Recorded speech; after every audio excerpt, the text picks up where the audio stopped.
anything happens during the stream, so it cuts or whatever, just nudge me. I will probably not be able to read the discussion chat during the presentation itself, but we will have plenty. I would not say plenty of time, but we maybe have some time afterwards to discuss something. I hope so, because it's pretty cramped. Put a lot of effort into this, and yeah.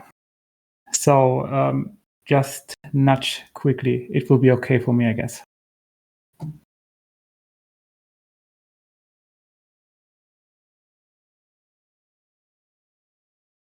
And I would say we just start right off the point because, like I said, it's really cramped. And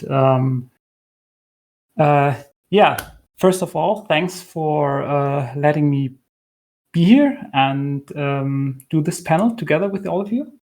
So my name is Kindi D, or Bela. It's a short form of my Draconic name. I am a dragon, which is deeply attached to the water element, and yeah, to the, in quote unquote, night element. Although night is not an element, but rather the energies of it. And dreams and working with dreams is something that is deeply connected to my draconity, to an extent that brought me to the point to actually study psychology. And getting another perspective on my own draconity and to my own mind and soul. And in this panel, I like to share some of my approaches of my, I say it in quote unquote, insights. It sounds a little bit dramatic, but it's not as dramatic as it sounds. And yeah, I want to take you with me on that journey a little bit. So the name of the panel is Getting in Touch with Yourself, the Art of Understanding Dream Language. And I've chosen it to be that name because for me, dreams as like a pure product of the subconscious is like the purest way to get in touch with oneself, like to truly understand what is going on inside us and to truly connect with the deeper levels of ourselves. So it's not just, for me at least, it's not just psychological, but it's also spiritual. However, in this panel, I try to give everyone an approach that is based on a psychological approach, let me say it that way. And my goal is that at the end of the panel, everyone has like some sort of toolbox to be able to analyze their own dreams, or at least has the toolbox to get used to it. So I would say let's start.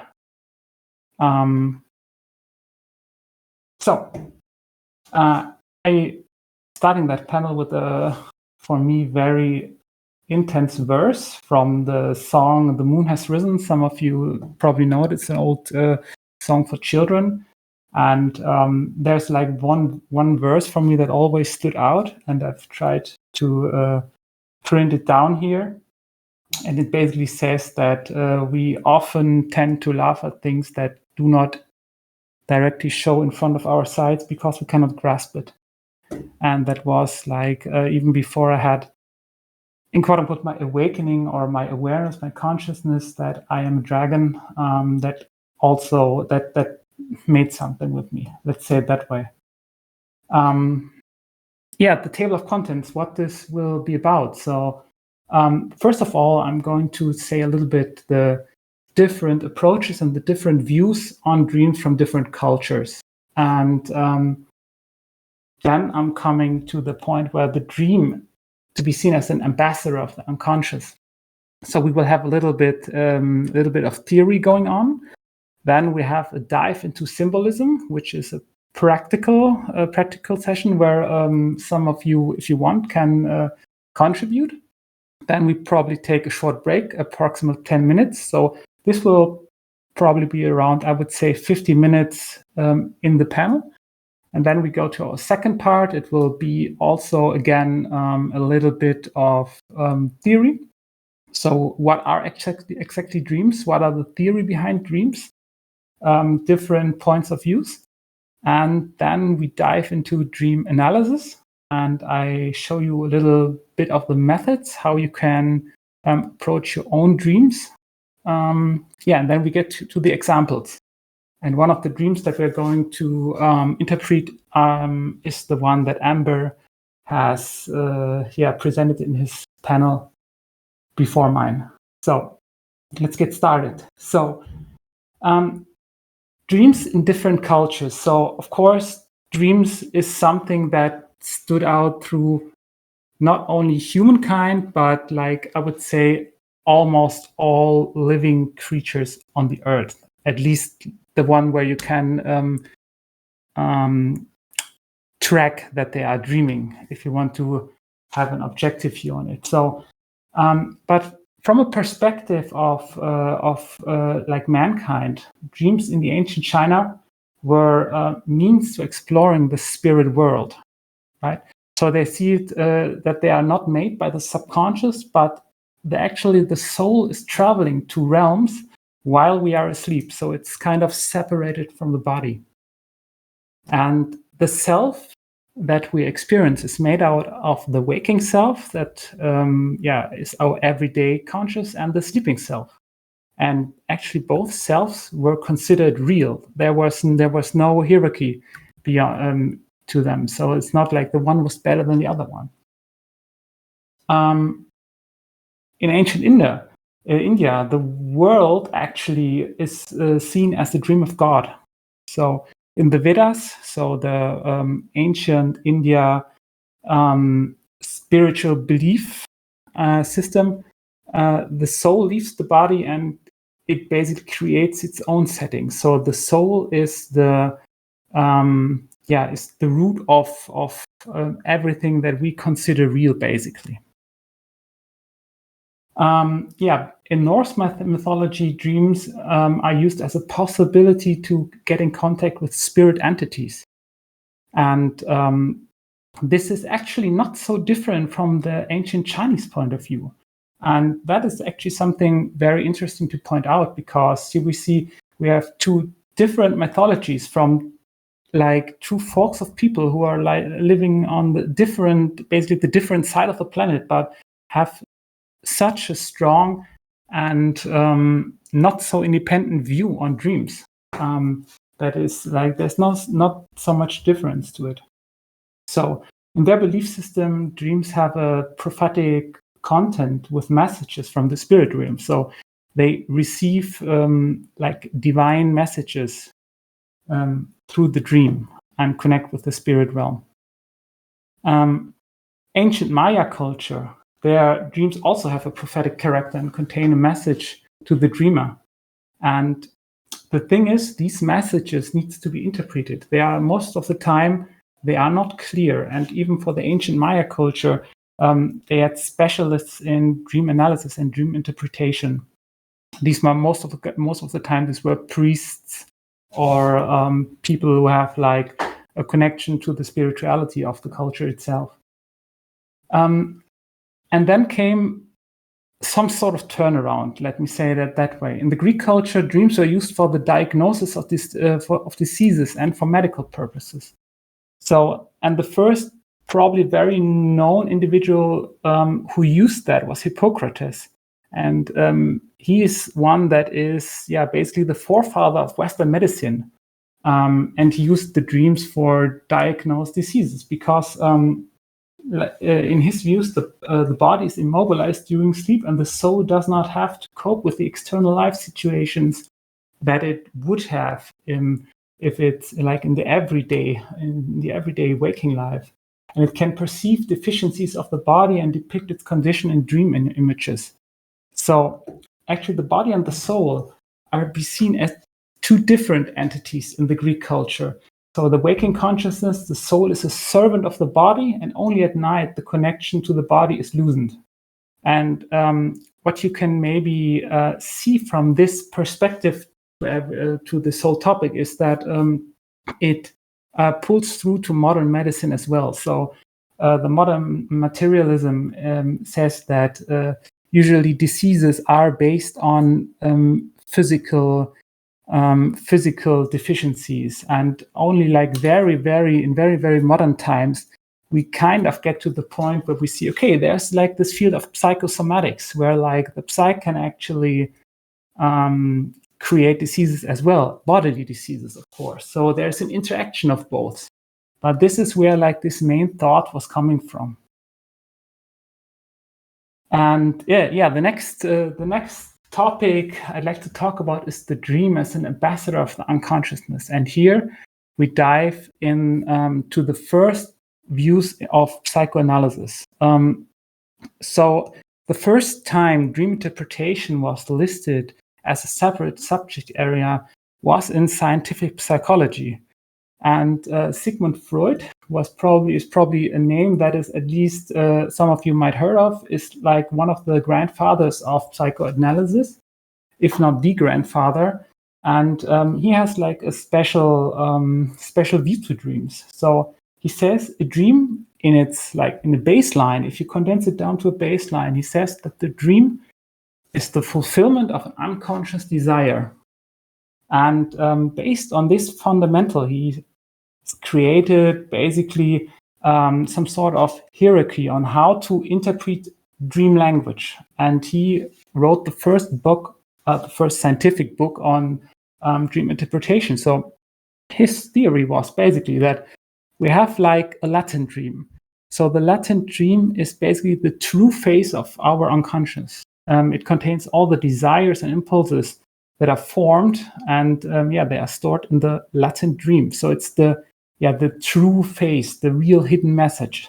But we cannot directly see that latent dream and this message because we have a mental censor, according to the theory. So because all these urges and desires that are coming up from our subconscious, they would destabilize the ego, because the ego is living in a civilized and socialized world, and not every desire and every urge that comes up can be acted out. Therefore, the urges need to be suppressed. Like, you can think of it like if you have the urge to bite someone, usually you don't do it because you have like you shouldn't do it. What would everyone say? How would they think about it? And so on and so forth. You have all those moral and ethical standards that are hindering you from giving into that desires. So what the mental censor does is uses defense mechanisms like condensation, visualization, displacement, and symbolization. What this is, like in short, like the compensation means that the dream, everything you see in the dream is like compressed. It's a very compressed and condensed form of the message that the dream wants to transport. The visualization is that the dream thoughts are translated into images, and the symbolization is that it's then transferred to be a symbol. What a symbol is, I'm going to get a little bit later, but these are defense mechanisms from the mental censor to hinder us to get to the message of the original dream. And what we see actually is the manifested dream. So what we get in the end is an encoded dream message, the manifested dream, which then needs to be analyzed. In the classical dream interpretation, according to Freud, it is therefore a matter of bringing out the true contents of the latent dream again. So basically, we do like the turn around and go backwards. We have to overcome this mental censor, basically, to see the hidden message within a dream. And Freud's theory was that the dream contents are purely individual in nature. So that means that everything we dream, we basically made up of ourselves. Our subconscious only belongs to ourselves. That was like a core idea of the theory behind the psychoanalysis done by Sigmund Freud. And he has a very sexualized interpretation of the symbols. You probably heard of this somewhere as a joke that the dream theory was basically Freud's sexual drive theory based on his work on dreams. So it was like the grandfather of his sexual drive theory, which then led to psychoanalysis. But that only as a side note. So, for example, every long things that you find into dreams, like sticks or snakes, they in some way or another should represent a penis. And everything round and holy, like a box or a closet, should represent like the counterpart on the female. So that was basically, in quote unquote, his view on the stuff. And of course, this is very one-sided and not always true. But back in the day when it got released, it was like 1900. It was the thing basically, because no one else in psychology has done such a thing. It was the first scientific approach to it. But then the extended theory to that came, and it was originated by Carl Gustav Jung. And you probably heard that name from Amber in his last panel. And what's the great change in his theory was that we undergo a process of individuation. And that is the main goal of our being, basically. So become who you really are. The uniqueness of a person should be expressed with all corners and edges and free adaptation. And that means like by adapting to the world, which is necessary because we are in it, we exist in a society. We have to some kind move away from our true self. We must put on a mask, basically. And this mask he called the persona. And the main goal is not necessary to put that mask away, but the main goal is to be aware that it is a mask and to be aware in which parts of our everyday life we are wearing that mask or other masks. We have more than one, of course, and where we are really free in our doings, basically. And this is his process of individuation. And so, contrary to Freud, actually, that's another very interesting thing, and that is where this whole extended theory is based on. The consciousness is not something that is like basically inherent to one person itself, but the conscious is not purely individual. It has 3 layers, basically. Like the conscious layer on the top of the pyramid, the individual subconscious, that is basically the same that Freud was saying in his theory, but we also share a collective subconscious. And the conscious, basically, what are the 3 things? So just as a quick sum up. So the conscious, no need to say much about it. It's the consciously experienced and reflected self that we experience every day when we are awake, when we are aware of our doings. So the individual subconsciousness, it's the subconscious that we develop by ourselves. And what this is basically everything I know, but I'm not thinking about at the moment. Everything I was once aware of, but have now forgotten. Everything that is perceived by my senses, but not observed by my consciousness. Everything I feel, think, remember, want, and do without intention or attention. So, for example, I do it unconsciously. So, for example, you put away your glass and you don't know where you put it, as one example. Everything future that is preparing inside of me and will come to my conscious later. So this is all part of the personal or individual subconscious. And then, if we descend a little bit further, we reaching the collective consciousness. And this is where things get interesting, because the collective subconscious is basically the part of the mental system which is not personally acquired and which is common to all individuals. So it's something that is generally there and where we are all connected on that level. It's where the fundamental forms of experience lie, which are expressed amid myths, legends, and dreams. So according to C.G. Jung's theory, the reason why we have, for example, dragons or other mythical creatures all throughout the planet in cultures that are very, very far away from each other and had no chance of communicating between each other. But we have the same symbols in them and the same the same mythical creatures. It's because we are all connected on that collective subconsciousness. And it's basically, it is like a sea of experiences from which we draw and which we shape our being and experience.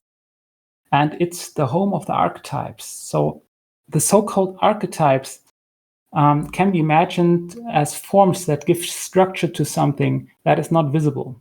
It's like a force that has a specific character, like a bottle where you fill water into.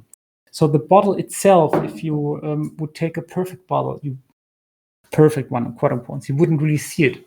But the water itself is formless as well. But when you pull it into the bottle or in the glass, then it gets a form. And that is basically what an archetype is. And there are different archetypes, like archetype of a hero, archetype of a mother, the sage, the little girl, the king. So these are just specific forces of specific drives inside the collective subconsciousness that crystallize out and may reach the individual subconscious level and even may reach the conscious level. So this is according to his theory. And that was the first theoretical part. I know it was quite some stuff to take in, but I think it will get clearer when we now get to the practical part. And the practical part starts with the dive into symbolism. So first of all, what is a symbol? And what is the distinction between a symbol and a sign? So the first thing you probably know is, or you probably should know, is that the symbol has always several layers of meaning. And there is not one meaning to a symbol. So for example, if you take, and this has to be not necessarily a picture. For example, if you take the chair, like in Western society, you have like this classical, this is the boss's chair, for example. And this is a symbol because the chair itself, it's free of any meaning. But our minds fill this picture with the meaning. And that's how it gets the form of a symbol. We fill it with our, you can say with the energy of our minds and with our intention, made it to a symbol. On the other side, a sign is often misread as a symbol, and just mentioned it short here. A sign has usually just one layer of meaning. So if you look at the speed limit as at the motorway, we'd say speed limit 50. You cannot say when you get pulled over to the side, I thought it was 70. It was my interpretation. You cannot say that. So it's just one level of interpretation there. And these symbols can be different throughout cultures. That is also a very important thing. So, for example, in the color of white in our Western society, it's a symbol for pureness mostly. Pureness, something divine, sacred, holy. But on the other hand, in the Japanese culture, white is a symbol for death. Like the typical color of death is white there. And here in our Western society, it's black. And symbols are basically the language of our soul, because this is the most basal level we are all communicating on. So words are just put on top of that. Let me say it like that way. I hope it's clear what I mean. And the baseline are images, and the line below that basically are symbols. And to get a feel what symbols are and how they affect our interpretation of dreams, I want to do a little experiment with you. And I've prepared a picture. Maybe you know it. It's from the surrealist Magritte, and it's called The Lovers. And if you experience this picture, if you I would say, if you feel into that picture, what does it do to you? So feel free to say something.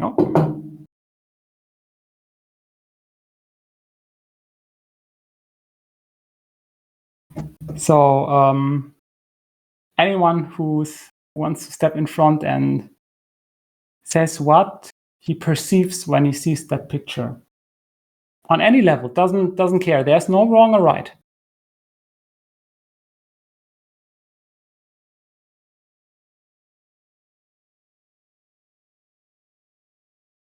And look in the chat if you don't want to write, to say, to talk. Maybe I'm looking in the chat, so you can also write there.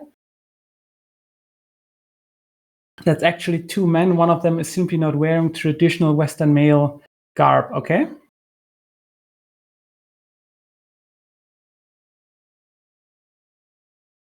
Anyone else?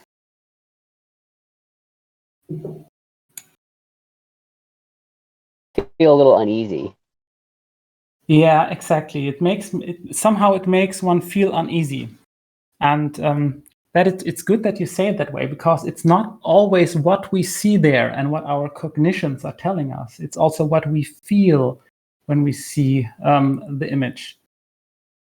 Like it has a lot to do with like what we perceive, how it resonates with us. Okay, didn't have a first impression. It's totally okay. It feels empty. Even if you say it feels empty, it's still an emotion, right? So basically, you cannot perceive nothing. So Amber said, I'm mostly feeling irritated by it. They want to kiss, but they actually can't. Seem to be hindered somehow, I guess. Yeah.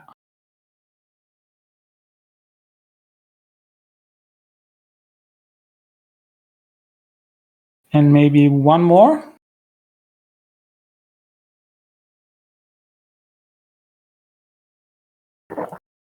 And if not, then I'll just head on. I mean, we have plenty of time and pictures we could see. So the interesting thing is one area where the symbols of the mind begin to operate is art, right? So because art is an expression of the soul and it's an expression of emotion. So there are very few artists that just created an piece of art out of their cognitions, right?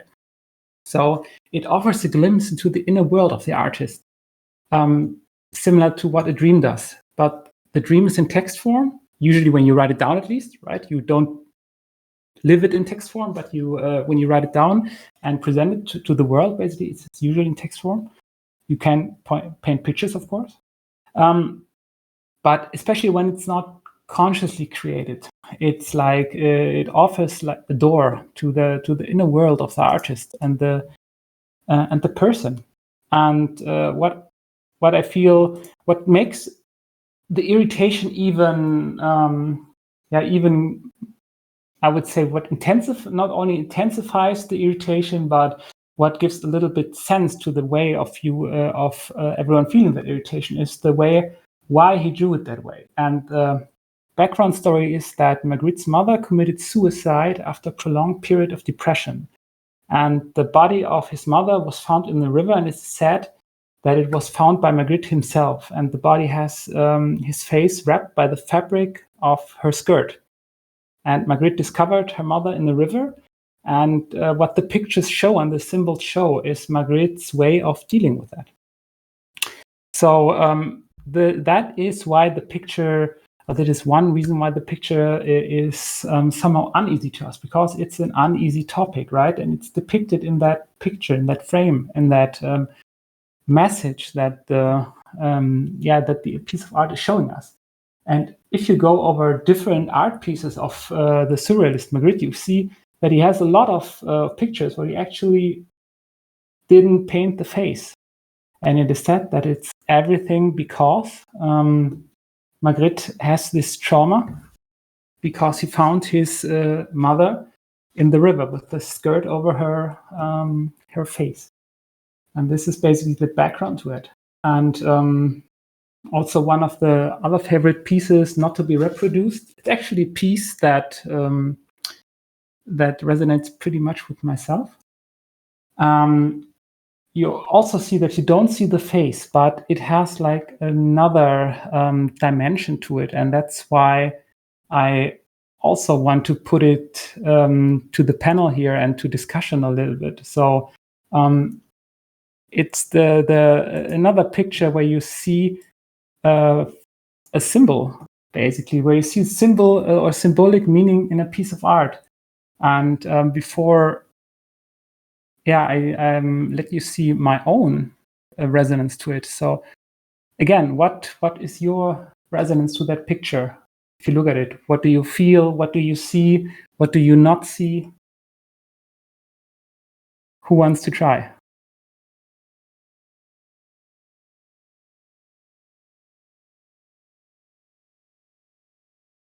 If anyone, of course. Can I unmute? Maybe it's... Yeah, of course. Just shoot it. Yeah, perfect. Thanks. I'm mostly confused by it, actually, because, I mean, is it a mirror? The book is also mirrored, but this guy should see his face, so it can't be a mirror. So is it a window? But if it's a window, then we have two guys, same dress, same hairstyle, same appearance, same book. It doesn't make much sense. I think I'm mostly irritated and fascinated. Yeah, irritated. Let me look in the chat. It feels like dissociation. He can't actually feel himself and can only see himself from the outside. Yeah, crunchy. Yeah, he's in a cycle, can only see himself back of the head over and over again. Yeah, doesn't know who he is. Yeah, that's very, very, very true. And like I said, there is no right or wrong. When working with symbols or later on with dreams, it's the main message is that there is no right or wrong. It's your own projection to it, how you perceive it, and that's the important thing. And we come into that later, right? But let's stay with that picture first. So this one actually, actually moved me. And because I somehow perceive myself in a similar way. It's like looking to the mirror and not seeing myself. And that was one of the core feelings I had when I was, let's say dealing with my awakening or with myself. So this was a picture that actually moved me very much. And the face is not visible. And apart from Magritte's inner level of meaning, which is based on his experiences, the picture also has like a deeper symbolic characteristic, right? So an interesting point in that picture is that the book actually the book's name is The Narrative of Arthur Gordon Pym of Nantucket by Edgar Allan Poe. And the funny thing is that the book tells the story of a traveler named Arthur, in the name of the book, but he wants to show the reader to his travels that he is actually a real person.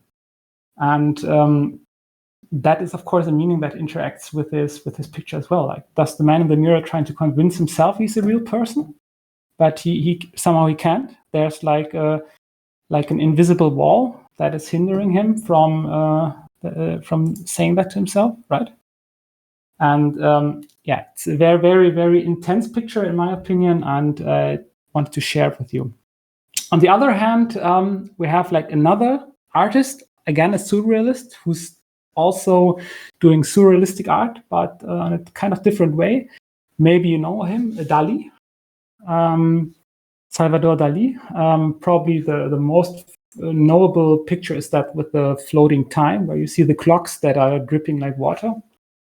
But here are two different pieces, Dark Game and The Burning Giraffe. And first of all, again, I like to know what you feel in comparison to the other pictures, if you would still have them on mind, when you look at that picture. So what are the differences, maybe?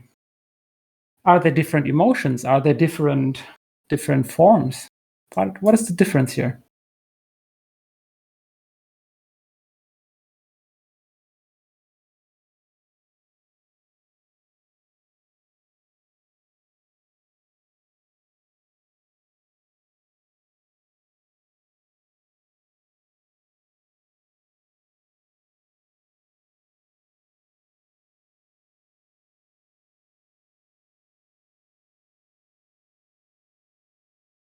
Like, again, you can just talk, you can write in the chat.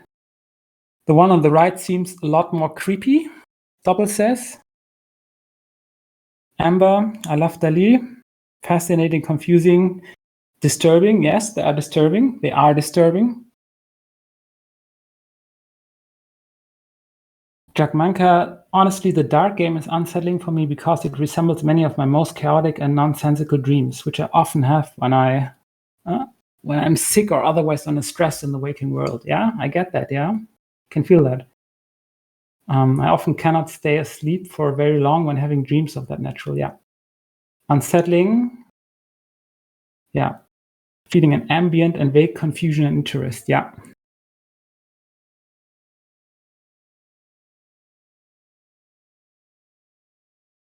So they're definitely unsettling, both of them, in their own kind of way. And so Ryu, it's interesting that the subject of the title of the giraffe is in fact almost in the background, while dark game is presented in a very abstract but direct way. Yeah, exactly. Yeah. So you see there are different layers in the symbol. So also the title. So there we have like the first text piece that is also embedded in the symbol. And one interesting thing here is that we see that the shapes are often dynamic and round with few sharp edges, and they are way more fluid in nature. If you compare it to the works of Magritte, that a lot of clearer edges, clear lines, so very kind of more solid in it. So here everything is basically floating into each other. And the feminine is giving structure. And that is the first interpretation of a symbol in that picture, because if you look in our culture, how feminism and the female part is depicted, it's often with round forms, like the womb of a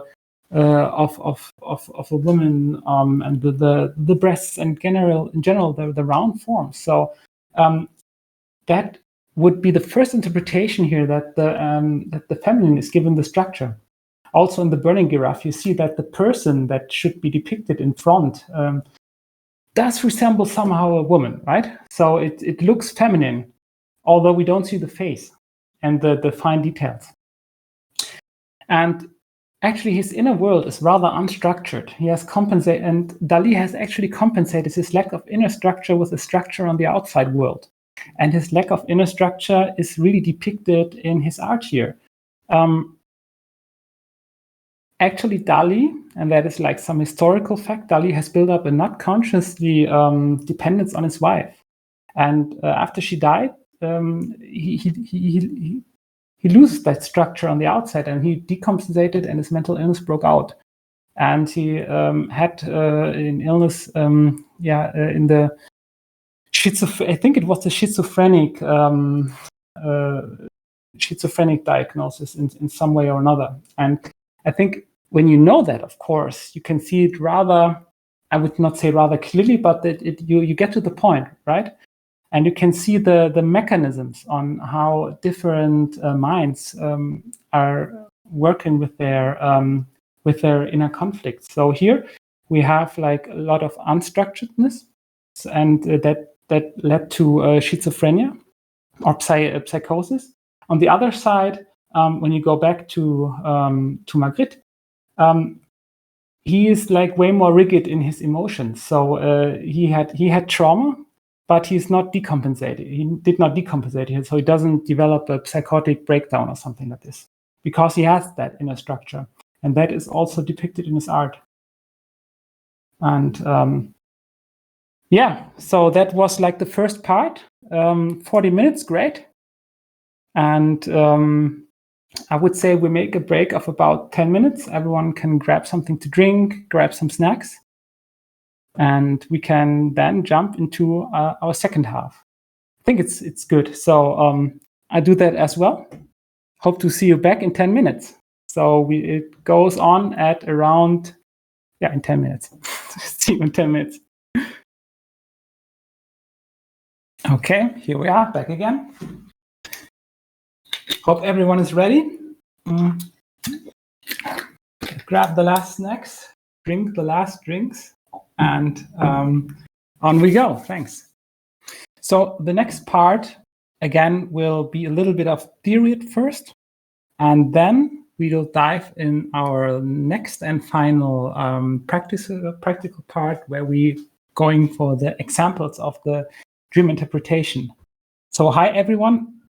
For those who haven't been here from the start, during the presentation, I probably won't be able to read the chat, but during the examples and the practical parts, I will. So if something really urgent comes up, like the stream breaks down or anything, just nudge me via microphone. It's okay for me. Okay. So we closed down a little bit on what symbolism is and got a feeling of what symbolism is. And now we're focusing a little bit more on dreams itself. And dreams, as the guide within ourselves, raise the question, what is a dream, actually? What is a dream?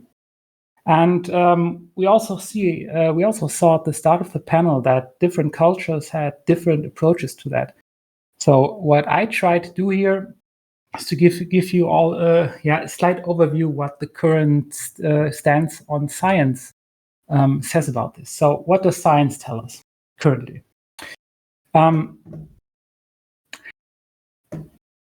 Wait a second. There we have it. Great. There are many explanations of what a dream actually is. So the materialistic view of biological sciences sees the starting point of our dreams. Of course, where should it be else? In our brain, right? So the area of the pons, which is depicted as yellow here, it's basically the area where our REM sleep is being activated. And REM, maybe you heard of it, is rapid eye movement. It's a phase during a sleep pattern where you actually dream the most, right? And the area of the pons, so this whole yellow area here, is actually not only relevant for dream and REM sleep, but it's actually very significantly involved in our consciousness processes. So that means that if you have a lesion or anything in this area, you're basically brain dead. So basically not conscious anymore, and with very, very little chance of waking up ever again. And the stimulation of the pons, we saw that in experiments, it actually causes REM sleep. Modern views has also found out that, of course, it's not just like this one region here inside the brain that causes dreams to happen, but it's like all over the brain, right? So in the amygdala, in the thalamus, in the hippocampus, where our memories are getting stored, all those regions of the brain, basically all of the brain activity can be seen when we actually dream, right? But we also see I don't want to say anti-activity, but a dampening of our front brain.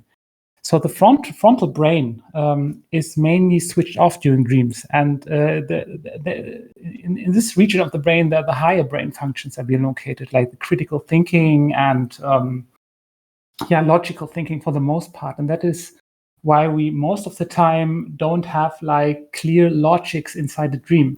So stuff inside our dreams seem to us logical while in the dream, but they're not logical anymore normally when we wake up, right? Probably all know that to some degree at least.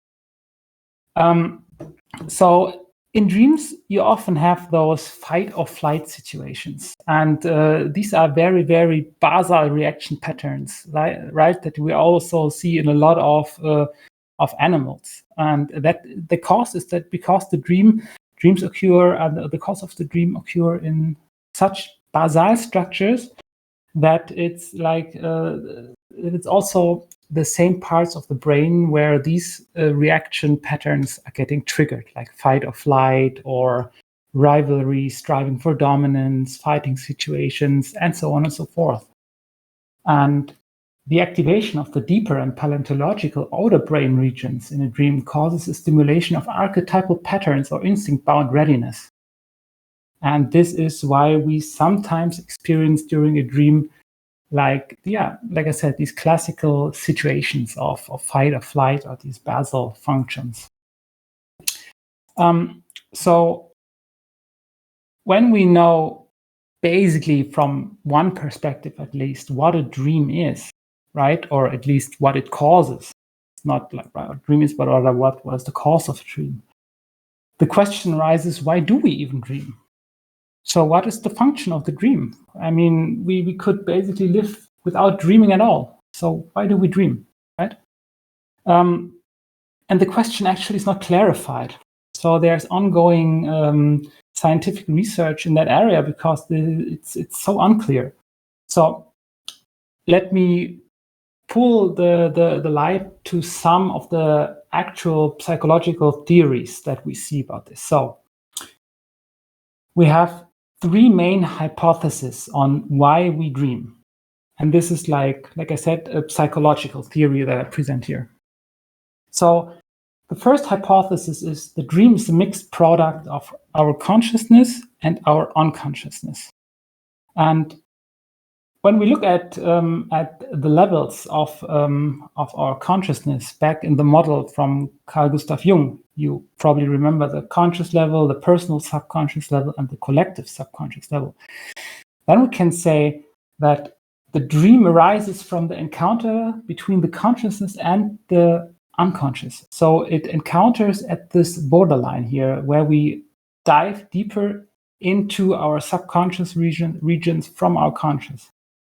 And first of all, before we go deeper, we first go into our personal subconscious. So the dream ego, so the dream self that we experiences when we're dreaming, corresponds like basically to a lantern in the dark, in a dark environment, which lets us recognize different things in the light cone that this light shines, like where everything else stays in the darkness. So in the unconscious.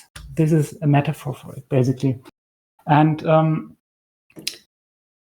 the dream ego is, like I said, the representative of our ego consciousness in the dream. And it illuminates that certain area and brings it in the light of consciousness.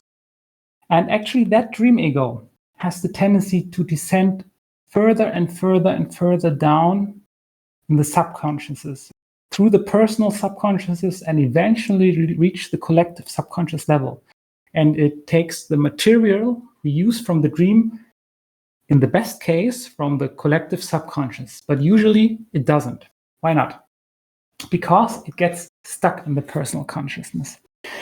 Because it gets stuck by complexes. And a complex are internalized conflictual experiences in relationships to another person, to a situation, to whatever.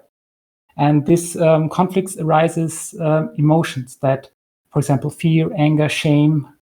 And that actually, according to the theory, hinders our dream ego and ourself to dive deeper into ourselves, basically.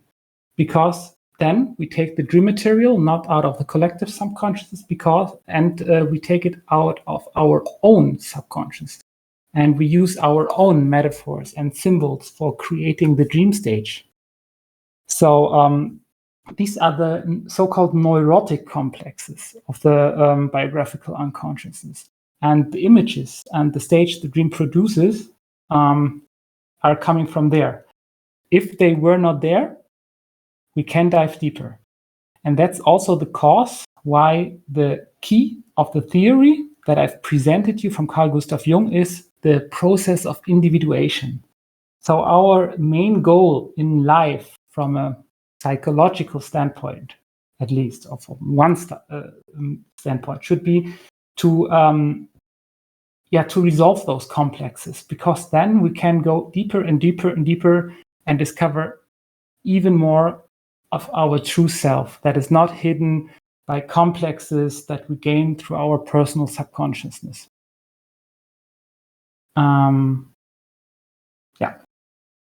So the second hypothesis, dreams as a regulator of the mental system. So you can see it that way, that the unconsciousness, our true self, strives for individuation, like I said.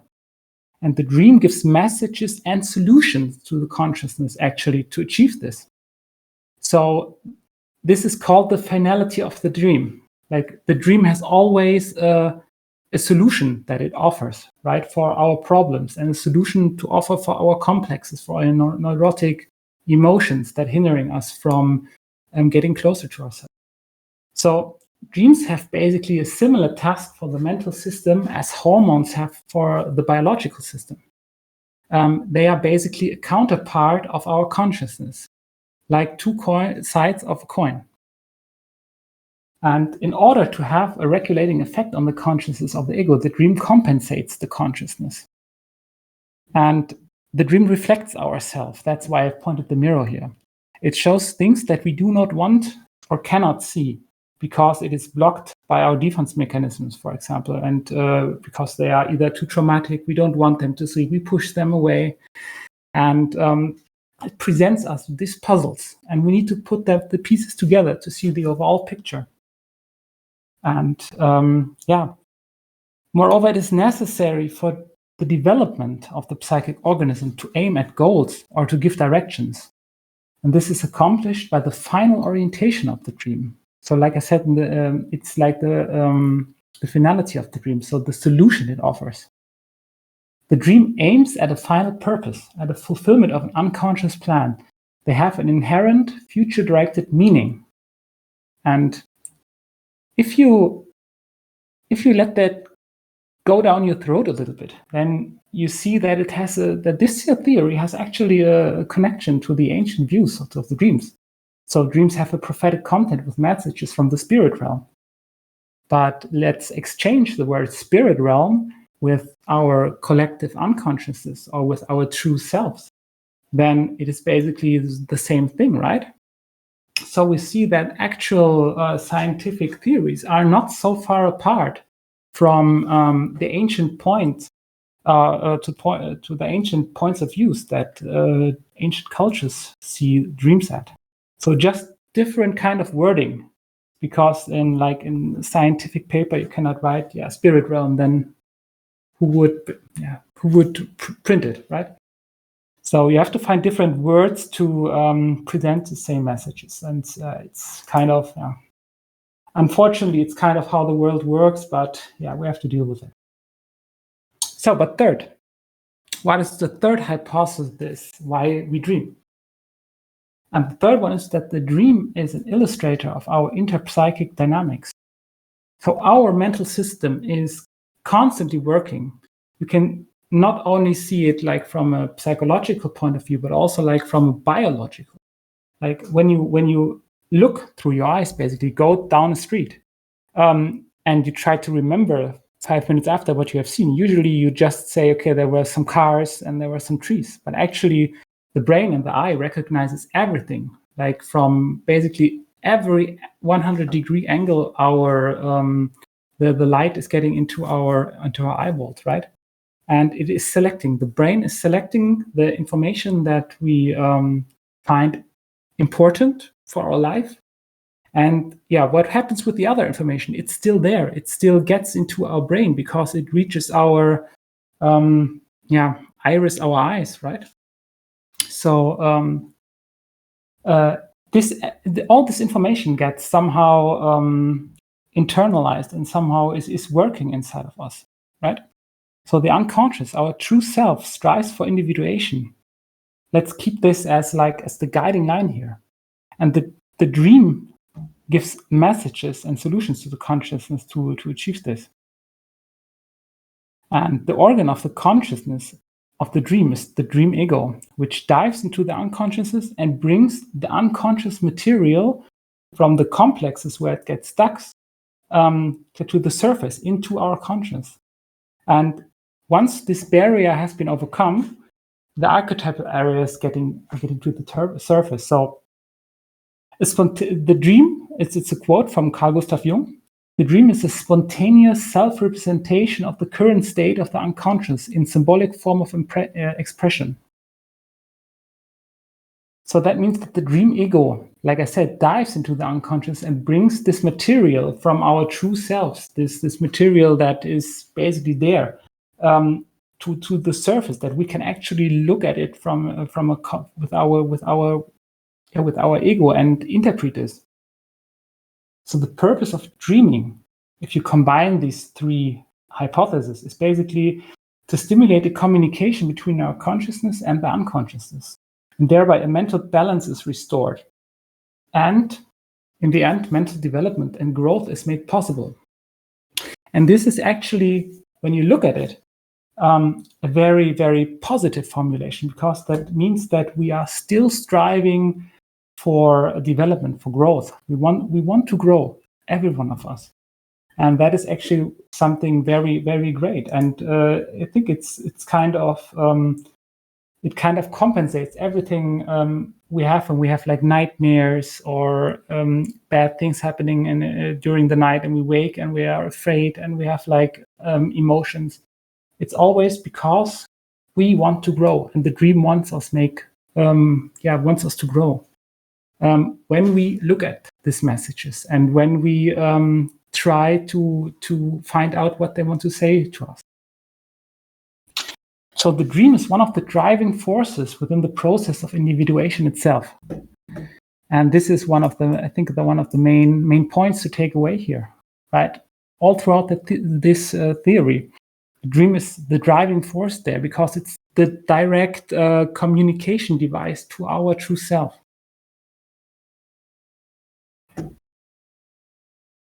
Yeah, next part. That will be the last. Let me just check. Yeah, that will be the last small theory part, and then we're getting down to the examples. And in this part, I want to show you the methods how you can approach your own dreams.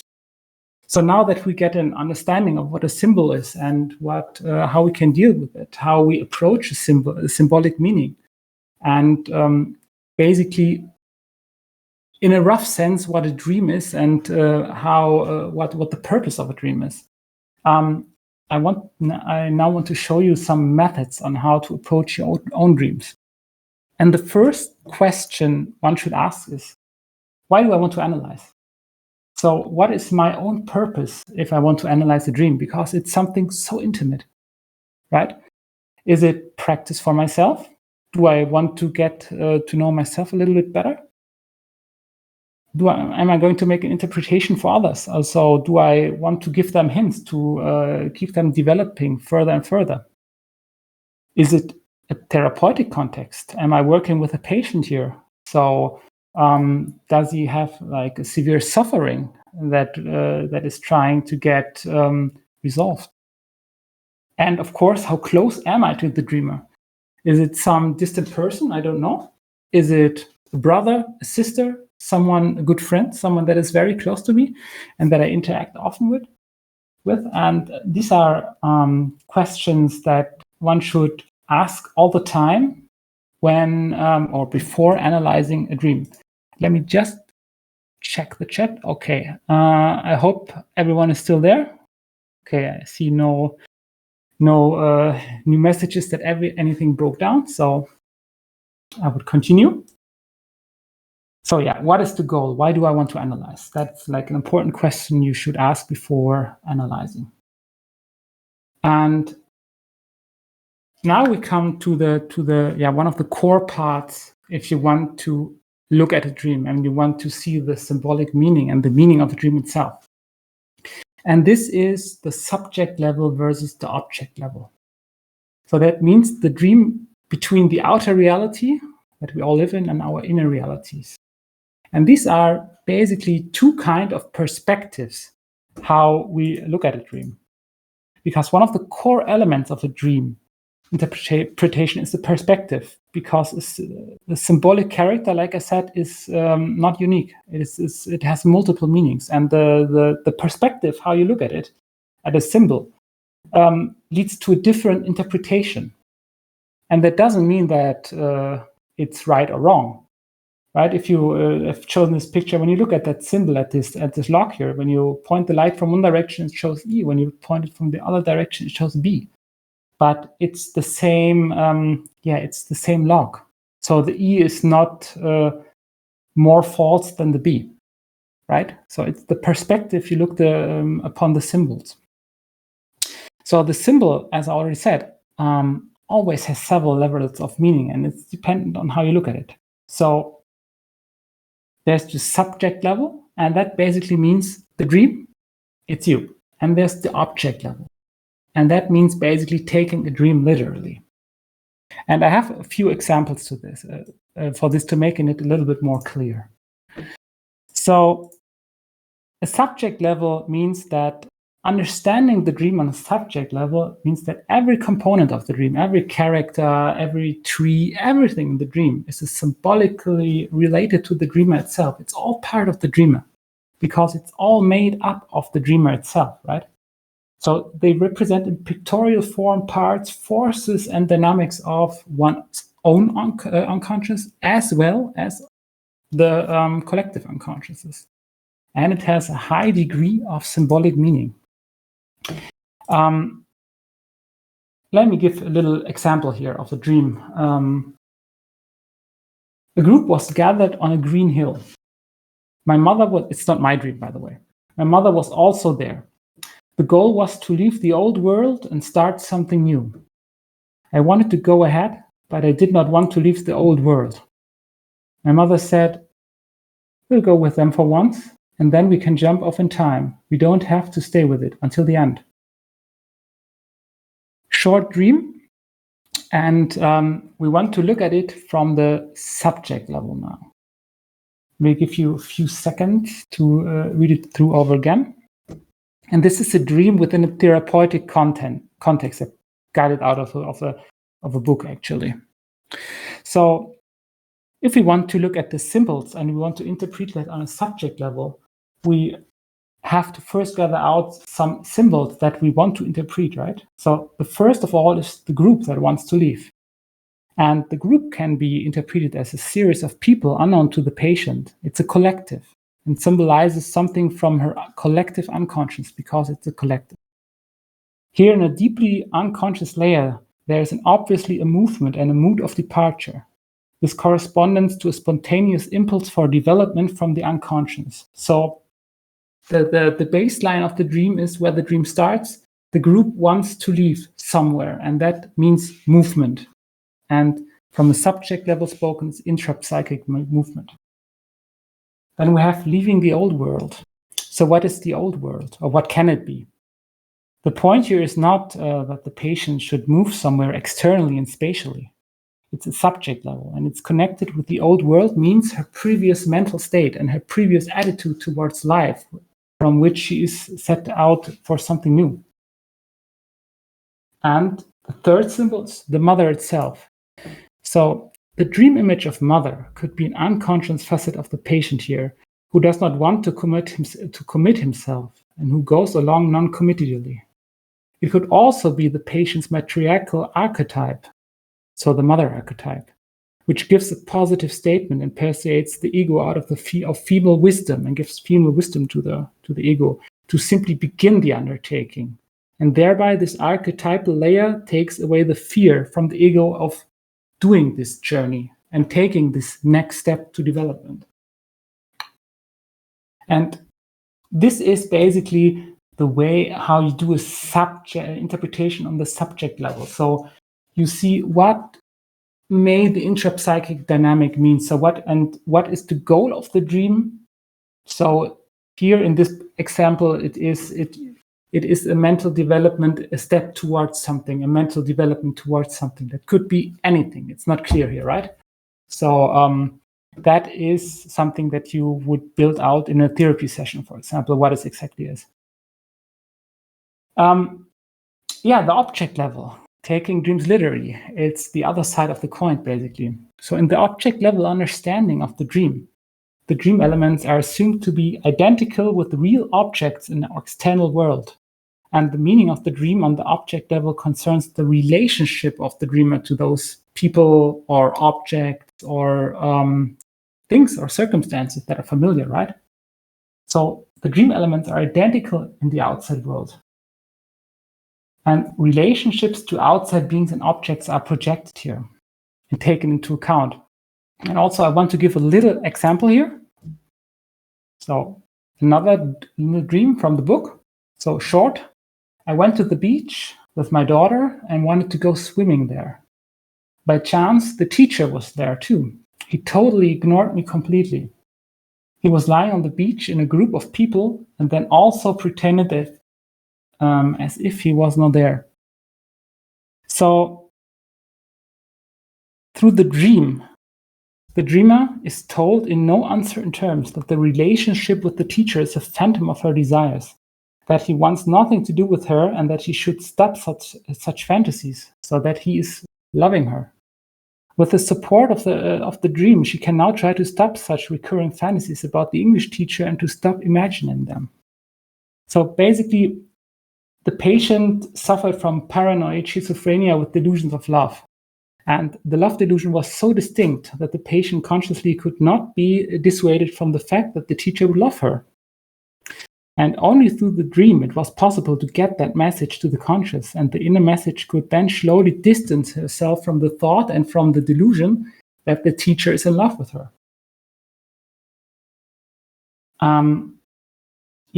And these are basically the two different perspectives that you can take on a dream. To interpret it on a subject level, that means see it as an interpsychic dynamic, or interpret it on an object level and taking things literally. And how are my relationships to outside people, the outside world? And in the last example with the beach and the daughter, I said that it's a paranoid schizophrenia. And maybe one thing that should be said, like for people with an unstable relation to reality, like you have in psychotic breakdowns, it's often necessary to move entirely to the object level, since this can improve contact with external reality. Because people that suffer from psychotic breakdowns have a hardship to know what is real, right? So that is the core suffering of the diseases with psychotic breakdowns, is that they mess up reality, right? And if you go to the subject level and would focus them on their inner reality, they would lose even more ground to the outside reality. So in some cases, in therapeutic settings, that's why I pointed it out, why you should, the question, why is an interpretation here good? Why should I interpret a dream is? Because in some cases, it's not good to go to the subject level, and you must remain in some object level. But the good thing is, in the prominent cases, or people who have like a good sense of reality, it's different. So you can definitely go to the subject level, and as you know it, of course, for yourself, you can you now have both levels as a toolkit and can look at it. Let me just check what's next. Yes, and the last but not least, before we step into the examples and dive into the dream, the question is really, am I ready for this? And like you've seen in the last example with the subject level, it's a thing you should also consider. Because especially when you dive into the dreams of others, and for me, it actually feels like a diving. So for me personally, I've never actually said this, but for me, it feels like soul diving, right? You dive into the unconscious waters of another one. Some impressions can be attached, and it's also your own shadows and complexes that can be triggered by that, because in the end, we are all connected, right? So when we look into the ocean of our unconsciousness, or to the unconsciousness of one other, we are not only see the images from him or her, we are also mirroring ourselves, right? So we are not, the ocean is being mirrored in ourselves as well. So we also need to consider that, right? Because in the end, we are all one. So every feeling we experience, every impulse we go through, we fill it up with our own experience, right? Some doors that we open that way are hard to be closed again. You probably know that maybe in a sad way from own experience, or you heard of that when you have some, for example, traumatic events and that intrusive thoughts come up, you cannot just switch it off, right? So emotions are there. It's the same with Draconic or other kind of experiences. You just cannot just switch it off in most cases, right? So metaphorically speaking, the forms that we see and that we interpret are basically just raw energies right in front of us. And the structures, we fill them to see the symbols and interpret the symbols, are our own structures. So it's not just that we like watching a dream, like looking at a TV and looking at a show, but we're actively taking part of it. So that's why the term for me, soul diving, we float inside them, and at least that's how I perceive it. Yes, and that's a small quote there. That for me it always feels that way. So when I'm really into a dream, then it's sometimes can sometimes mix up the feeling for reality, because then sometimes you question me really deep into it. Okay, are this my own feelings, my own experiences, or am I just reflecting them? Am I just a mirror? Right? So, but yeah, I don't want to make you afraid or anything. I mean, it's something genuine to most of us, and it's something that is really important for our self-development if we want to get to know us, right, and our part in this world, why we are incarnated here. I think this is one really good way to go. So let's take our lantern and dive down into the first dream. And I would say we open up the first example, and I give you some time, like 1 or 2 minutes, to read the dream, and then again, like in the art pictures, I'm going to ask you, what is your first resonance with the dream? And the first dream we are analyzing is the dream that Amber presented in his last panel, the initiation ritual with the technology. And maybe I give you all a little bit of time to get into that and read it and let it sink in.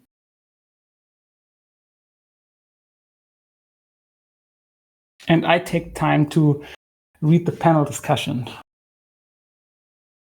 Okay, yeah. That's what I meant. Risky path. I want to open all the doors no matter what. I know you want to, and I know you have a good introspection, but one should always be careful what they wish for, because we do not know what is behind every door, right? I mean, nothing to be afraid of course. It's everything we see there. It is all inside us, right? Because just because we don't look at it doesn't mean it's not there, right? But if it reaches our consciousness, it can be quite disturbing at first. And it can, of course, be quite overwhelming. And I've experienced it myself over and over and over again.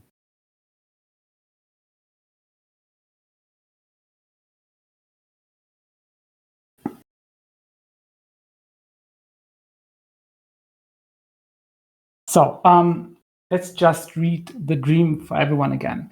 So it culminated in a kind of initiation ritual in which I've met some beings. They were standing behind me, and I was sitting in a heavily reclined chair, could barely move or speak, and I didn't really see the being.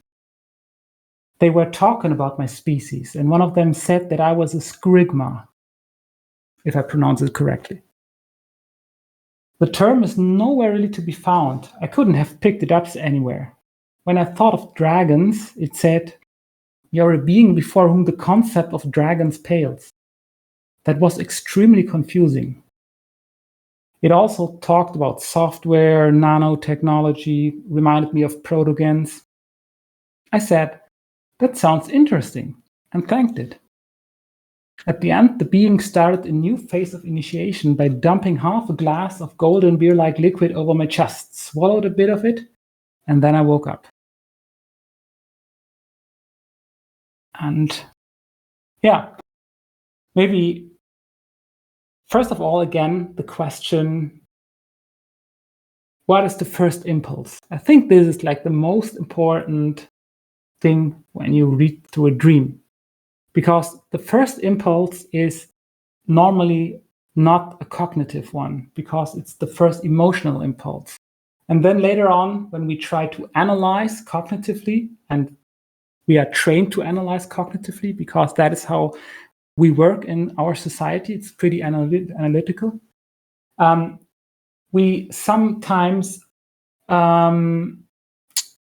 put our first impulses away. But they can be very right, because they are impulses that we feel on a very basal level, right? So perhaps it's a species even beyond what is generally defined as dragons.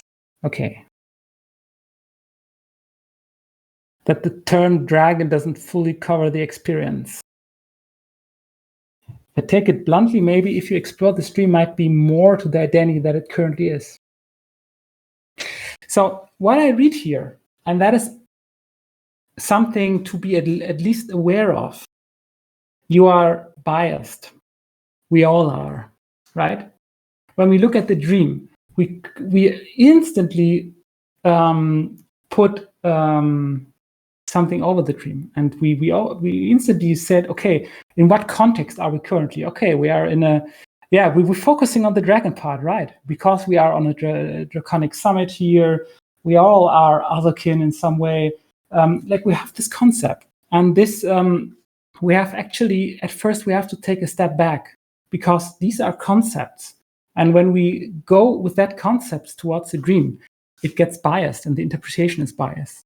We need to make a step backwards and have as clear of a mind as possible here. And this is, like I said, this is nothing bad, but this is an automatism that happens. And we have to be aware that this happens. So we have to be conscious about things. We want to bring the unconscious to the conscious. And therefore, we have to be the most conscious we can be at that moment. Say it that way.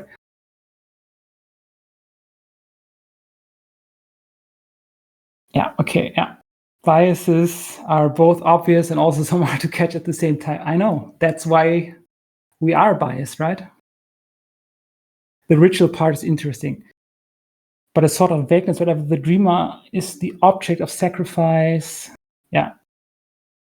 So first of all, let's just start. What is your feeling towards the dream, right? Without going into certain symbols or certain parts of the dream, what is the feeling towards the dream? How does it feel to you?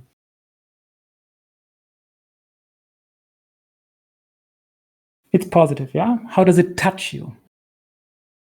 And by touch, I mean really on an emotional level. You have to open up to the dream.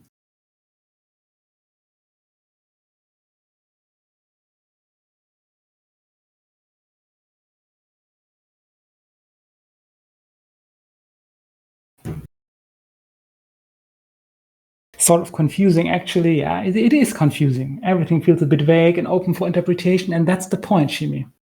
I mean, the messages are in some way encrypted, but not really encrypted, but in a language we are not used to speak anymore, or a lot of us are not used to speak anymore. Let's say it that way, because we live in a world where monocausality is prominent. We always seek like for a reason, one reason for a cause. Like there's one reason, but I mean, our world is not built on monocausality, right?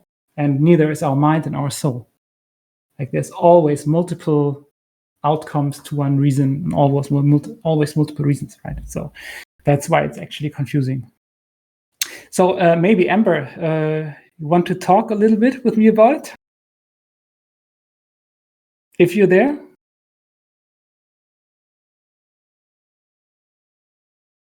So sorry, can you hear me?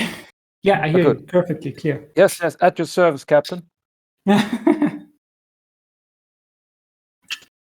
So we heard a little bit of your thoughts towards it in your panel. So maybe I go through how I would see it from my perspective and present you the way how I approach it, to have like some sort of, I wouldn't say a manual, but you see how I do it. And I'm far from saying that this is the correct approach. It's just my own approach, right?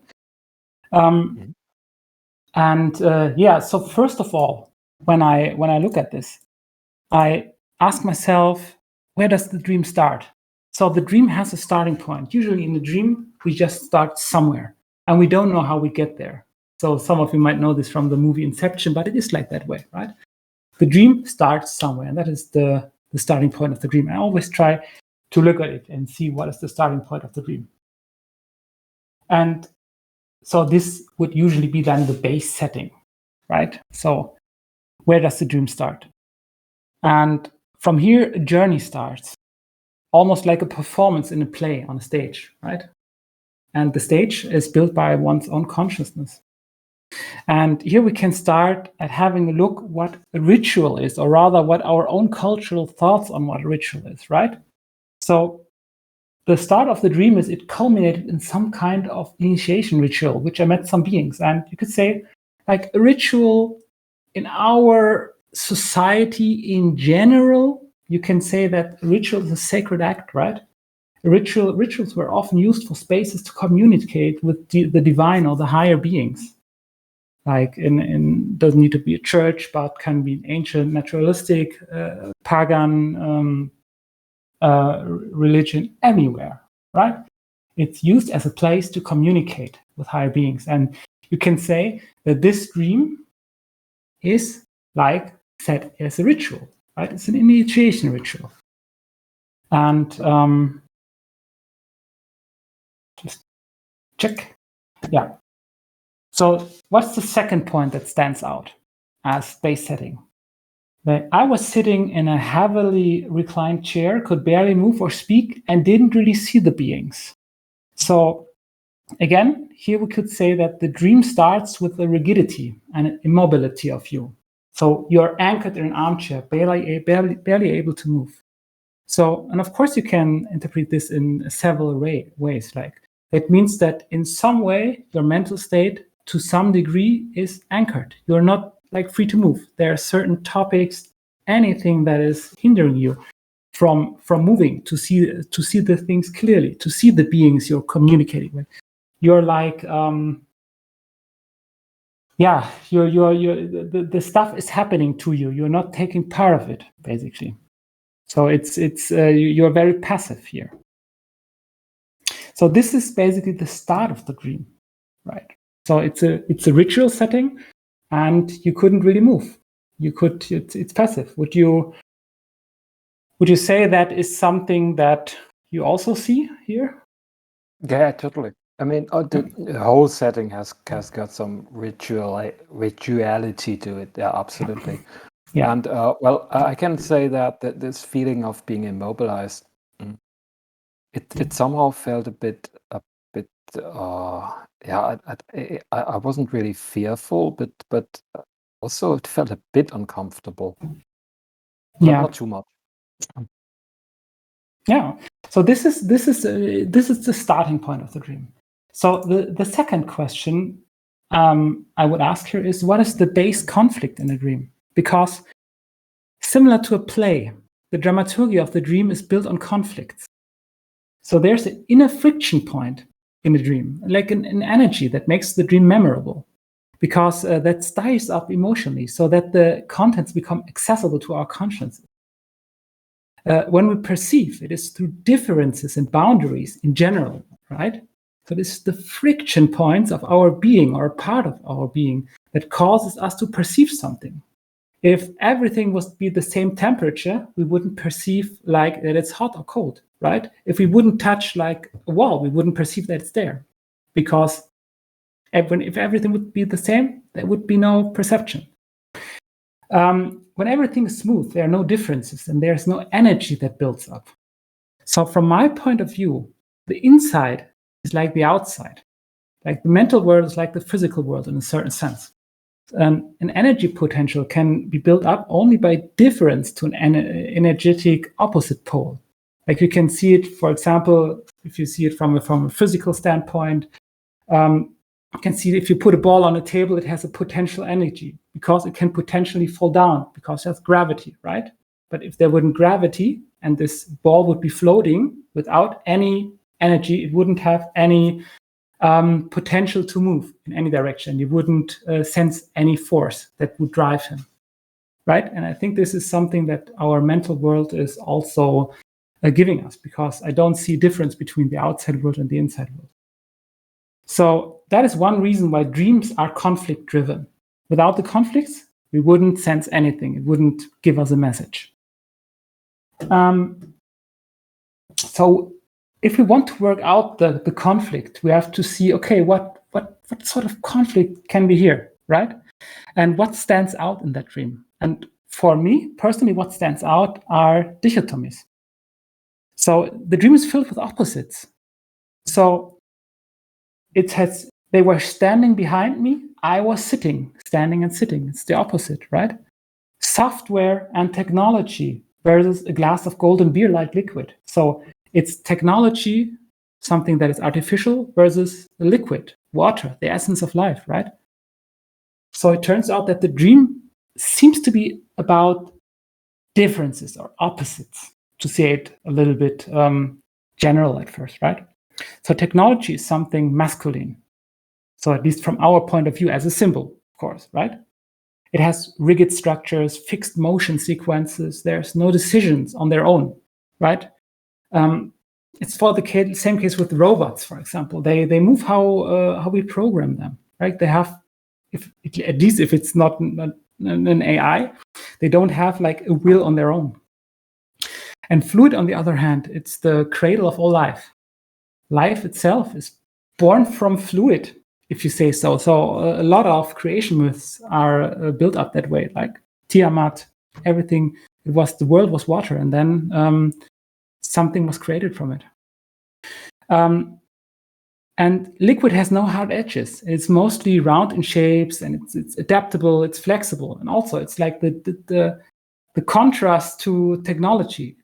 Usually it's not adaptable on its own. It has to be adapted from the outside. And the symbol behind this, I would say, it's a conflict of male versus female, because the male is symbolized with rather straight and angular structures, and the female rather with round forms.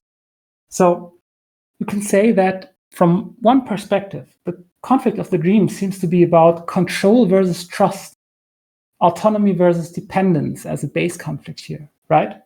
Because you are fixed in that chair, you have no control. Technology needs to be controlled. Like liquid is just flowing. You're in the flow when you're a liquid, right? You're just flowing. It's like the wording, I'm flowing, I'm in the flow, right? There's no control behind it. So we have to see that this is one of the base conflicts. So for it, So I would say, based on that point, that this is some sort of driving force in that dream, right? That it wants to tell you something. And this, of course, this is only like one perspective, and it's just like one point that I saw here. So the next question would be, when we have pinpointed that out, so what is the solution then? Like, we have a conflict, right? It's trust versus control, basically. What is the solution of the dream? So in many cases, the dream offers a resolution to the conflict, or a hint how to resolve it. And that is what the finality of the dream means, right? We're getting a hint. We're getting a hint how we can resolve that conflict. And it's not conscious to us. That's why we have that conflict, because we cannot resolve it ourselves. And we talked about regulation of the mental system and the finality of the dream, right? So, so the first association of the golden liquid, and I hope it doesn't, it's not so, it may be strange, sounds strange at first, right? So the first association with the golden liquid for me is urine. So it sounds maybe the first thing like, what, urine, please, what? But if you look at it closely, it's a symbol, right? So where does urine come from? It's coming from the kidneys. And the organism has two of them. So there's also like an opposite, a dichotomy, a contrast, right? Separate from each other. And yet they do the same work. And that is an interesting thing. Even though they are separate, they're doing the same. And in traditional Chinese medicine, if you look at it from that way in TCM. The kidney is also associated with the water element. And what does water stand for? So water is seen, among other things, as a symbol of withdrawal, transformation, and the source of self-confidence. So it gives us the courage to start things. And then if you look at the dream again, where is the water poured on? It's poured on your chest. They pour it over your chest. And what does it mean? So the water is poured on your chest, virtually on your heart. And again, we have a contrast, because in traditional Chinese medicine, the heart is associated with the fire element. So we have, again, to maximum contrast. We have water, fire, sitting, standing. Everything is in contrast here. So what is fire? Fire is the lust for life. So the thirst for action, it's the driving force, something to put into action. And for me, the core message here from one perspective, is it needs the connection of the opposites, water and fire, like the kidneys do. The courage to transform, right? The resolution is both are needed. The water is needed, the technology is needed, right? The difference must be united. Transformation can only happen when something is done, and this step needs courage, right? So we cannot just sit something out. I don't know what was up in your life when you dreamt that dream, or what maybe still is, but it's not something that you can just sit out. You have to be proactive in the things you do. And in the end, you swallowed some of it. That means that you take these qualities inside of you. There's already a beginning of change. So the process has already started, but now it needs your action to perform it. And that would be like one point of interpretation I would give to that dream, based on the symbols I feel there. Let's say it that way. Yep. So that was a lot of talking, but sorry, sorry for that. Yeah. Definitely a process happening in real life that could relate to that. So I'm working on it. You is it still time to talk about this, or is it? Do you want to keep it for yourself for now? Oh, I think I'd rather keep it for myself for the time being, because otherwise we'll be taking much too long. Yeah, but okay. A lot of what you said actually resonates with me. That dichotomy between technology and nature. If I would like to point it, well, put it that way, technology versus nature. That is something that is present my whole life. Yeah, and yeah, well. There's a lot of change in my life at the moment. Also courage is needed totally. For example, I'm contemplating on quitting my job. So that is quite a big step to take. Yeah. So that could relate to it. So you're just to get it clear, you're an electrical engineer, right? So you're working with technology. Yes. Okay. So maybe, I mean, I don't want to.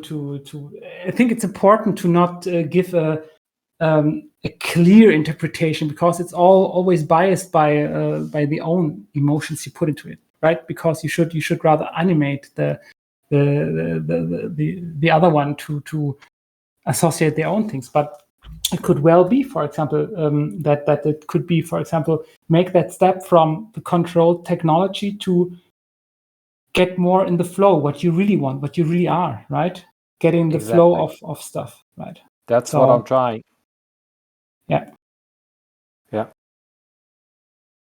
Okay. Yes. So that was the first example.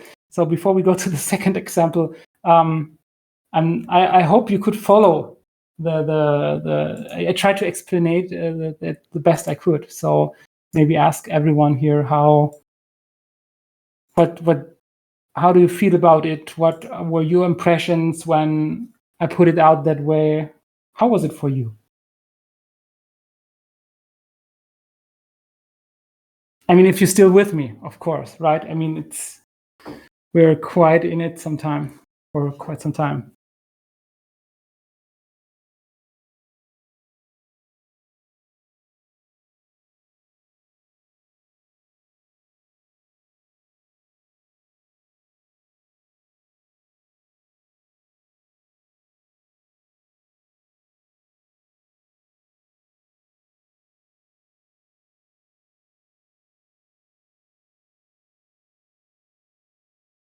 So the main question maybe would be, it would be wrong to ask if you think it's right, because that is like, then we are again in right wrong opposites, and that's not the point here, right? So the thing is, does it resonate with you? That's the most important thing. How does it feel in some way resonating with yourself? Because like I said, we all share that common collective unconsciousness, and especially when we all dragonkin, we share a large pool of it as well.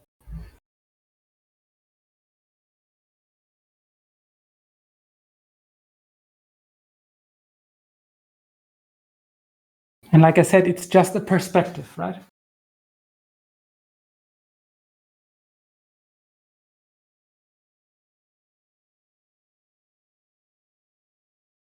And maybe, Amber, of the word scrigma, I'm not sure if I actually wrote it to you, but when I hear scrigma, it resonates two words in me, right? It's dogma, actually, a dogma, also a very restricted thing, like dogma you have in the dogma of a religion, for example, and you have scry.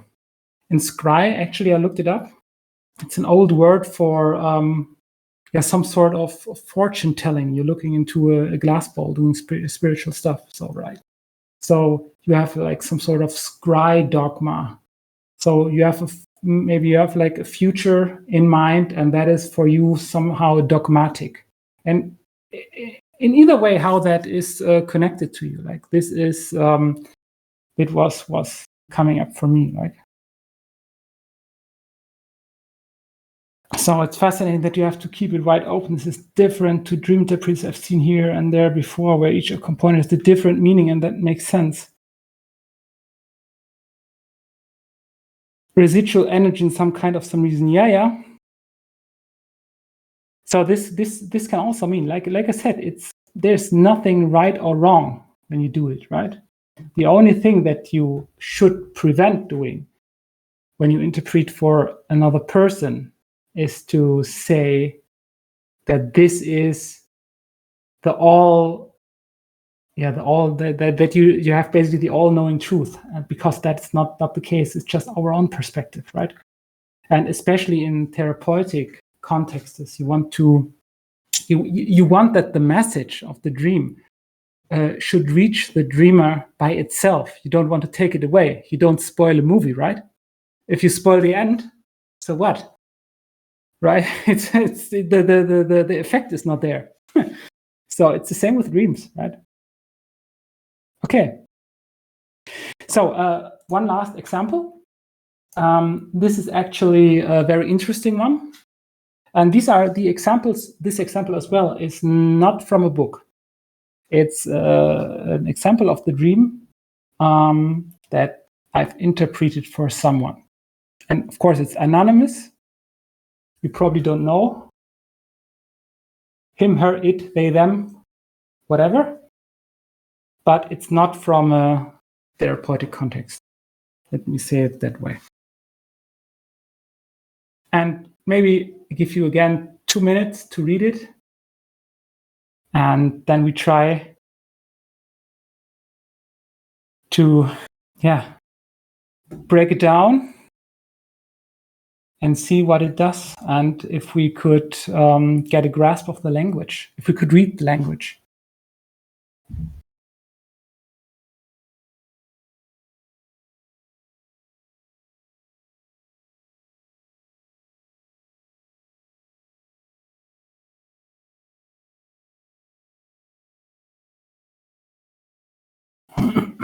And again, if you've read it, would be very happy if you could say, what is your first impression here? What is your first emotion that comes up? That would be interesting.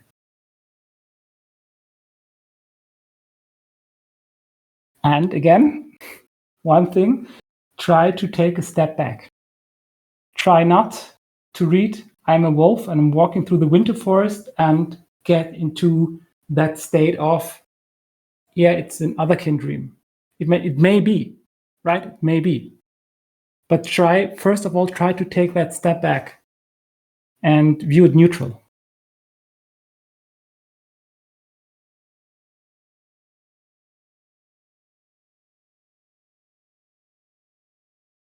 Okay, let me just read.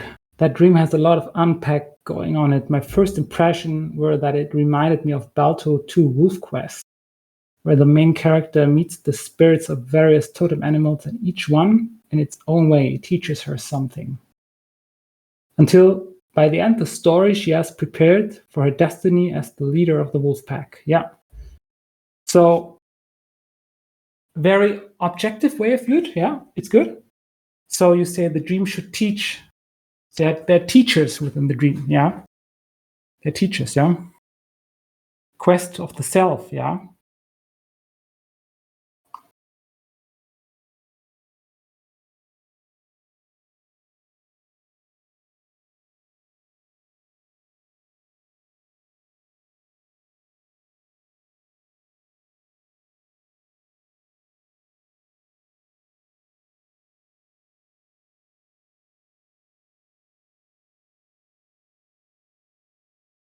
And let's give us a few seconds.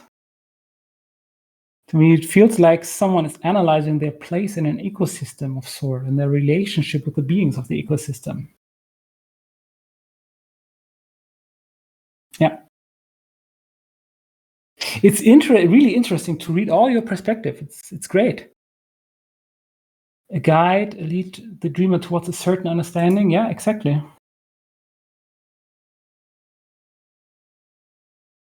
Yeah, I think you get the base part of it, right? So take that step back and try to look at it from neutral. The bear is not aggressive, it's play wrestling, and the fox seems to be more playful. It's not quite so deathy. Okay, so yeah, so little disclaimer here. It's my perspective. Maybe I have like a very I say it bluntly, maybe I have a very fucked up mind.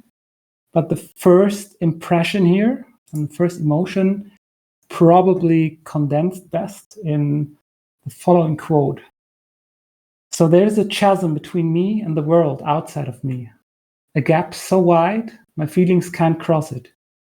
And by the time my screams reach the other side, they have dwindled into groans. And this is basically the first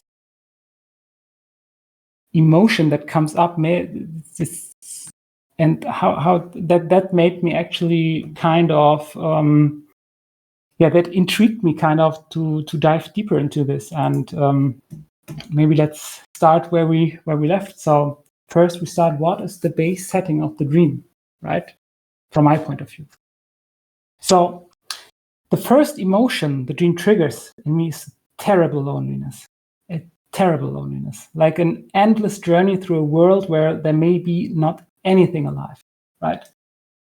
And so the baseline is, I'm a wolf and I'm walking through a winter forest. In an ice and a tundra landscape, the dream begins. So what is ice? Ice is frozen water, it's like cold emotions that are so intense that can well be traumatic. Because when you think of a trauma is an emotion that cannot really be resolved, right? It is stuck, it is frozen in some way. And maybe can pinpoint down the cause of the trauma in that dream. So it is a part of the self. So the wolf is walking through the winter forest. So basically, it's a part of the self that is very primal. It's like a perspective again, right? Very primal, emotion-led, and social. Actually, a wolf is a social being. It acts in a pack, right? But it normally doesn't act alone. Well, the wolf is alone, right? So here it's the first thing. Why is the wolf alone? So the winter landscape is as a frozen emotion, possibly traumatic, right? Traumatic frozen emotions, and that is where the dream starts. And the question is, what is the conflict in the dream? Can we dig out what happened here? What is the main conflict, right? So first of all, in this world, when you try to let that sink in, right? In this world, nothing is allowed to be alive. Everything is frozen because aliveness means warmth and touch, right? And this is experienced as hostile to the self, right? Look, all beings are spirits, right? There's the spirit of a bear. There's like a spirit of a fox. What is a spirit, right?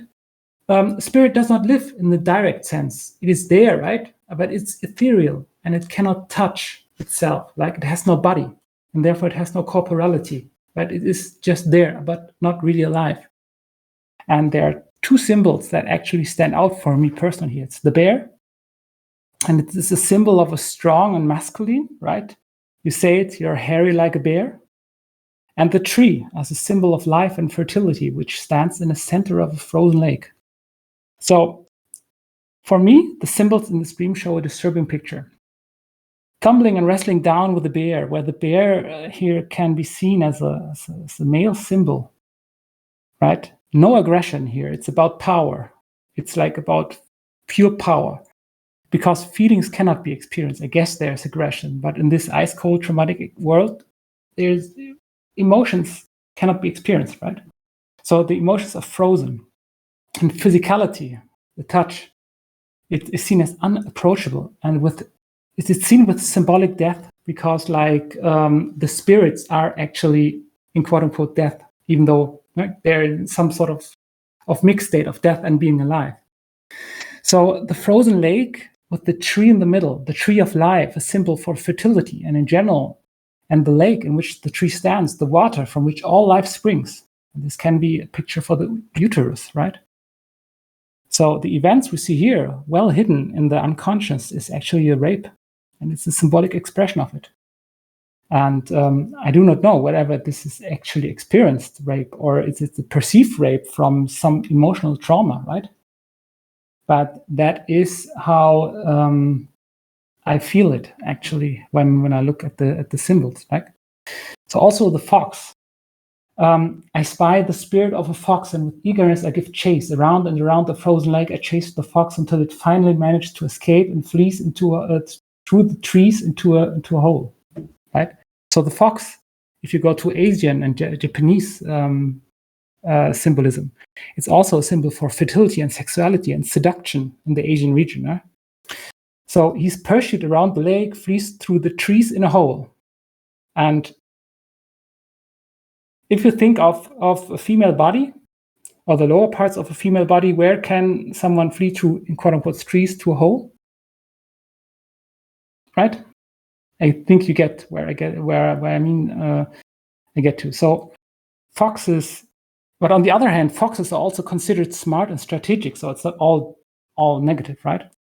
So the best thing to do in a situation for his or her mental system in that case was to keep your head down and hide. You can also see it from that point of view, right? So the base conflict here is actually a proximity distance conflict because due to that traumatic event, a bodily touch is perceived extreme dangerous, hostile because of the trauma done to that individual. So what is the solution of the dream? So now we see a really, really disturbing dream, I have to say. So it really makes me disturbed too. And like I said, there's some doors, you open it, you feel it the same way when you dive into it. And in the end, there's also a solution. And that is like the positive on the dream, because the solution is what we can do or what the dreamer can do actually to resolve this situation. And the second part of the dream is actually where the solution takes place. Like the dream self is no longer alone. Assistance is there, but the assistance cannot yet penetrate into the encapsulated world. Like it's still in ghost form. It's so distant. It's still there, but the feeling of no longer being alone is present. And this can maybe, it's just a hypothesis, right? Maybe due to therapy, the therapist. I don't know, a person really, really close, right? Then there's a change of perspective in the dream, and I think this is very, very important. So one recognizes the change of perspective. It's like an apparently healthier part of the mental system sees the lone wolf wandering because she turns back to a human, or he turns back to a human. Below we spot the spirit of the wolf. So another part of the self is looking at the wolf, and it's a healthier part, a part that doesn't have this traumatic events, right? And the helping spirit makes an important statement. The wolf is sick, so there's like a certain resolve. So the wolf part doesn't really know that it is sick, right? It doesn't feel the emotions. It doesn't feel the traumatic distress. But the other part of the self can. The wolf is sick.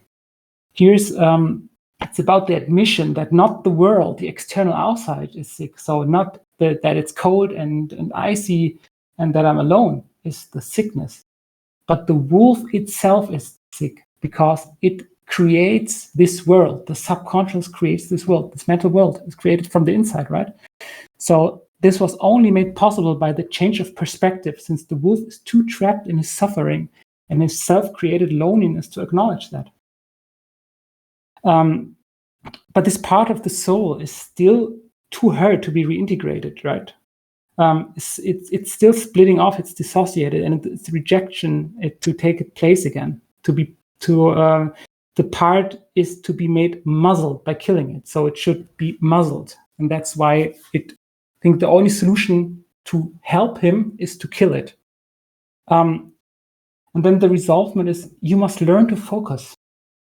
It's the appeal to focus on that what brings real healing, and it's not just killing and make it muzzled. The real healing, and that is the message of the dream, is to develop focus or mindfulness. That does not mean to focus only on the inward, on the own world, but also look at the whole picture, to experience inside and outside in equal terms and not repressing it, right? So you can also have been an actually heard sentence within the therapy, right? So this sentence, you learn to focus, maybe that it has come from an objective point of view, from an from therapy session where you're training mindfulness in traumatic therapy sessions, right? So the solution of the dream, I am no longer alone. Change of perspective and learning to focus is an appel to develop mindfulness for oneself and not to kill the sick parts of the soul, not to push them away, even they are so traumatic that it's unbearable to reintegrate them. And it doesn't go with a snap, right? It's a process. But the process here also started. You are not alone. I think this is the main message of the dream. You are not alone. And it's good that the sick self has the possibility to make that change of perspective, right? And that is like a great thing. It's the intrapsychical dissociation from the sick parts to healthier parts. Okay, yeah. Whew. I know that was an interpretation which was quite which is distressing, to be fair. But this is just, of course, again, one perspective. So everything you said is true as well, right?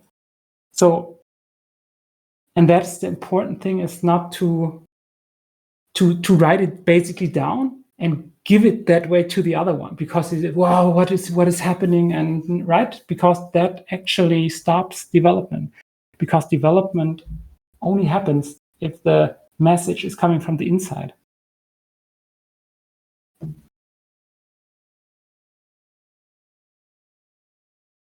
Yeah, okay. I hope I didn't disturb you too much with that, but maybe what are your points to that? So what are your feelings towards that? Does it resonate with you? Doesn't it resonate with you? Do you have, in general, in one way or another, an impulse here?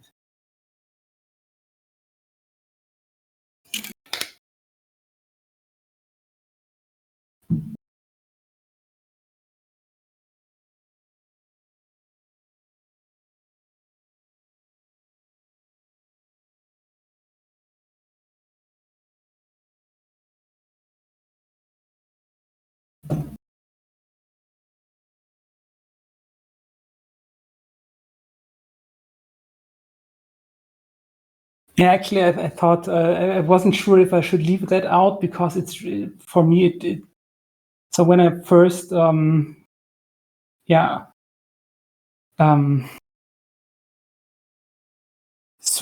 through that unconsciousness, let me say it that way, it was, really, it was really disturbing for me as well, and it triggered parts in myself as well because there are also some traumatic parts. I think no one of us is really free from them. So one are a little bit minor, some are of course extreme.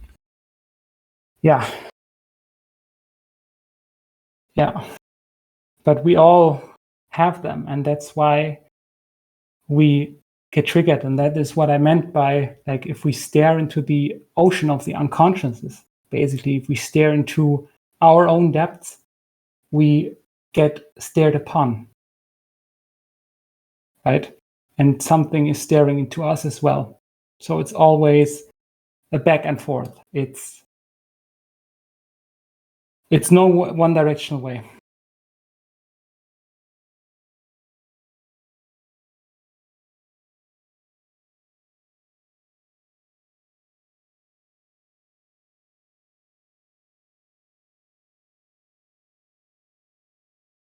Yeah. Okay. Yeah, we can take some time afterwards to discussing it a little bit more.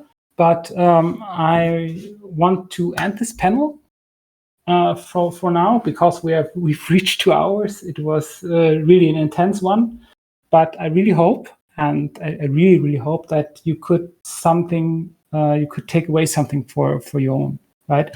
So you could take away something if you look into your own dreams, if you work with your own subconsciousness. If you're working with yourself, if you want to dive down into your own self deeper and deeper, because I think the true nature of the world and the true nature of us all is not somewhere out there. It's inside us, right? The deeper we dive into us, the farther we go. You can say it that way, right? And if there's one truth that has to be a personal one, and it's inside of us all, and everyone has to find their own truth. Okay, great.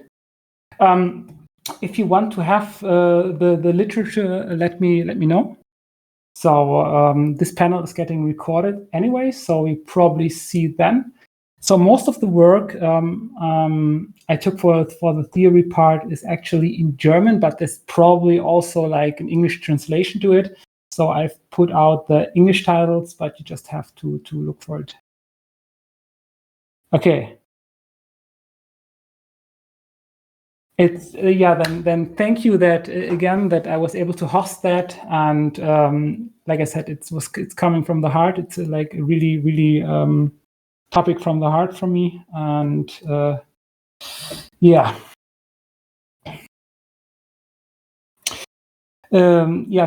some parts you definitely have to watch like a second time, I guess, because it was rather condensed. Yeah.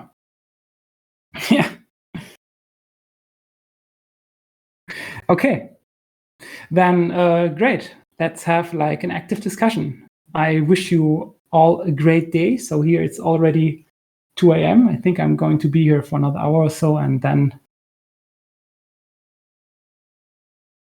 let's just talk and have like a great con. It's great for me so far. So okay. So this is the end of the panel. Bye.